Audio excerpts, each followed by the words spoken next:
Hello friends. तो आज था मेरा एग्ज़ाम और आज का रिव्यू में खुद का जो सेल्फ एग्ज़ाम दे के आई हूँ उसका रिव्यू करने वाले मेंस के एग्ज़ाम्स का कि कैसा पेपर गया और मैंने कितने अटैम्प्ट किए, पेपर हार्ड था, मॉडरेट था या इजी था। तो चलिए फ्रेंड्स शुरू करते हैं। पहले इंग्लिश की बात करें तो इंग्लिश मॉडरेट था, ना इजी था ना ही ज़्यादा हार्ड था। मैंने 20 अटैम्प्ट किए। और उसके बाद मैथ की बात करें तो मैथ काफ़ी इजी था और रीजनिंग थोड़ा हार्ड था, मतलब मॉडरेट टू हार्ड बोल सकते हैं उसे। और आज के इस वीडियो में हम बात करने वाले हैं जीए की, जनरल अवेयरनेस की, और उसके कुछ क्वेश्चंस हैं जो मैंने याद किए हैं और मैं आपको भी बताऊंगी ताकि जिसकी 12 तारीख को एग्जाम हो उनको कुछ शायद हेल्प मिल सके कि एग्जाम में कैसे कैसे क्वेश्चंस आए थे। तो शुरू करते हैं। पहला जो क्वेश्चन था वो पूछा गया था इंटरनेशनल ओलंपिक कमेटी, मतलब उसका जो कहाँ पर उसका गठन किया गया था उसका क्वेश्चन पूछा था। दूसरा क्वेश्चन है बायोस्फीयर रिजर्व जो है वो पंचमढ़ी के अंदर आया हुआ है, तो पंचमढ़ी किस राज्य के अंदर है, ये क्वेश्चन पूछा गया था। तीसरा क्वेश्चन था प्लूटो के बारे में, मतलब आउट ऑफ द बॉक्स था ये क्वेश्चन। तो मतलब कि प्लूटो को जो है किस साल के दौरान मतलब ग्रह मानने से इनकार कर दिया गया, मतलब ग्रह की लिस्ट से बाहर निकाल दिया गया।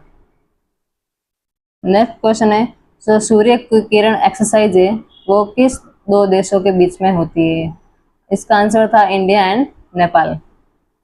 पांचवा क्वेश्चन था यूपीआई का शेयर सबसे ज्यादा किसका है, मतलब यूपीआई के अंदर जो फोन पे गूगल पे किस कंपनी का जो है शेयर सबसे ज्यादा है इंडिया के मार्केट के अंदर। छठा क्वेश्चन है मेजर ध्यानचंद अवार्ड जो है वो किसे दिया गया हॉकी के अंदर। नेक्स्ट क्वेश्चन है कि जो ओडिशा ने खो खो के लिए कुछ अमाउंट जो है दिया है गवर्नमेंट को, कितना अमाउंट था उसका क्वेश्चन पूछा था।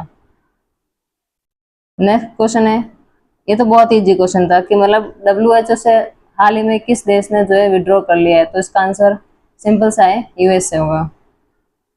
अगला कोई एक क्वेश्चन था, कोई समिट थी उसका मुझे क्वेश्चन याद नहीं आ रहा, मतलब कोई समिट थी उसका थीम पूछ लिया गया था। नेक्स्ट क्वेश्चन है आईआईटी मद्रास, मतलब इसका जो आंसर था वो आईआईटी मद्रास है, मतलब इसमें शेलो बेसिन वाला जो क्वेश्चन है शेलो बेसिन वेव्स करके तो है उसका आंसर क्वेश्चन था। कंप्लीटली मुझे याद नहीं पर जितना जितना मुझे याद है कम से कम 30 से 32 क्वेश्चन जो मैंने लिखे हैं मैं आपको एक एक करके सारे बताऊंगी। नेक्स्ट क्वेश्चन है बुकर प्राइज। बुकर प्राइज का इस साल का क्वेश्चन नहीं पूछा गया था, मतलब वो पिछले साल का या कोई नॉमिनेशन था कि जैसे कि सेफ कीपर बुक थी जो बुकर के लिए नॉमिनेट हुई थी शायद, उसके ऑथर कौन थे। एक अगला क्वेश्चन है डीजीसीए के जो चीफ है वो कौन चुने गए हैं। इसके बाद एक अगला क्वेश्चन जो साइंस से आ रहा है, साइंस एंड टेक्नोलॉजी से, कि इसरो के साथ किस स्पेस एजेंसी ने टाई अप किया फॉर जो एस्ट्रोनॉट होते हैं उनकी ट्रेनिंग के लिए, तो हमारा आंसर नासा होगा। एक अगला कोई स्कीम थी, नाम तो नहीं याद है उसका, कोई आउटले पूछा था कि उसके लिए कितना मतलब एलोकेट किया गया है। एक क्वेश्चन था लोकपाल दिवस कब मनाया जाता है, इसका आंसर होगा 16 जनवरी को। अगला क्वेश्चन है कि एक कमेटी बनाई गई थी कॉन्स्टिट्यूशन की ड्राफ्ट कमेटी, तो उसमें कौन उनमें से मेंबर है, ऐसा क्वेश्चन था उसमें। और लास्ट में एक आंसर है ये भी, मतलब ऑप्शन ये भी था कि ये सारे, मतलब ऑल अबाउट दिस। एक 17वां क्वेश्चन ये है कि मतलब कि इंडिया का जो कॉफी एक्सपोर्ट है वो सबसे ज्यादा जो टॉप एक्सपोर्टर जो कंट्री है वो कौन से है, तो उसमें जर्मनी भी था, रशिया भी था, यूएसए यूएई भी था, और एक ऑप्शन था, और मतलब ये सारे ऑप्शन थे ऑल अबव। एक नेक्स्ट क्वेश्चन पूछा था गेहूं का उत्पादन जो है फाइनेंशियल ईयर 23-25 में कितना हुआ था, मतलब ये काफी पुराने क्वेश्चन हो गए अब।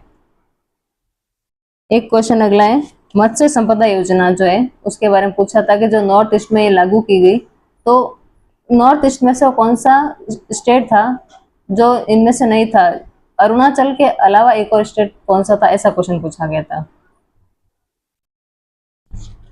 अगला क्वेश्चन है मेलबर्न क्रिकेट क्लब के अंदर 2025 में किस इंडियन क्रिकेटर को जो है उसके मेंबर के रूप में लिया गया है।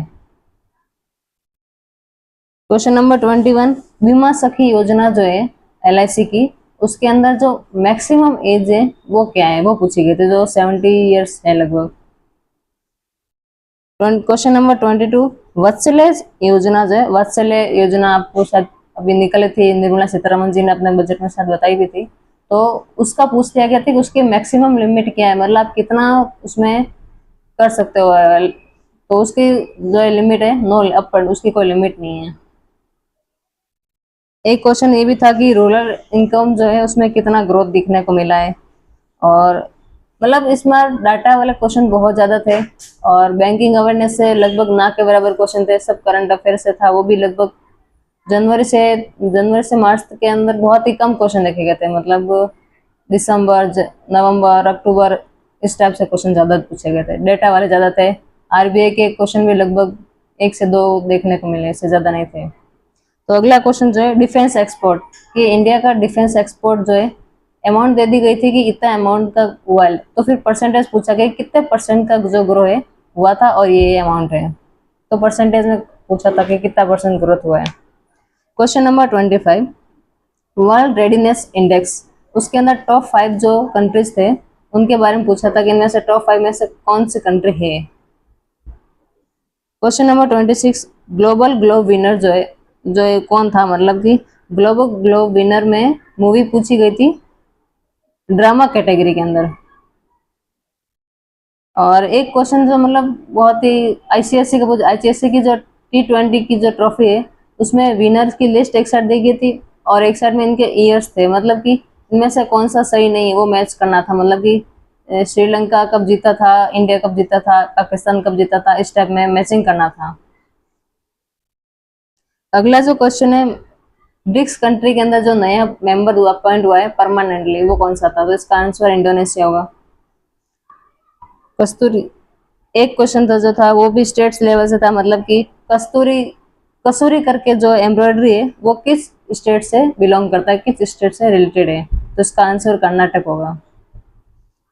एक पूछा था SORR का फुल फॉर्म, उसके अंदर आर का मीनिंग क्या होता है, सॉरी ओ का मीनिंग क्या होता है। एंड लास्ट क्वेश्चन है, एनएससी में कितने परसेंट जो है वो ग्रोथ अचीव किया है, तो जितने क्वेश्चन मुझे 50 में से लगभग 31 से 32 क्वेश्चन जो मुझे याद थे वो मैंने आपको बताए। और अगर आपको ऐसे वीडियो पसंद आई तो कमेंट करके जरूर बताइएगा, और जिसकी 12 तारीख को एग्जाम में वो अच्छे से तैयारी कर लीजिए, क्योंकि जीए का कोई भरोसा नहीं, कहीं से भी कुछ भी पूछ लेते हैं आजकल। Thank you.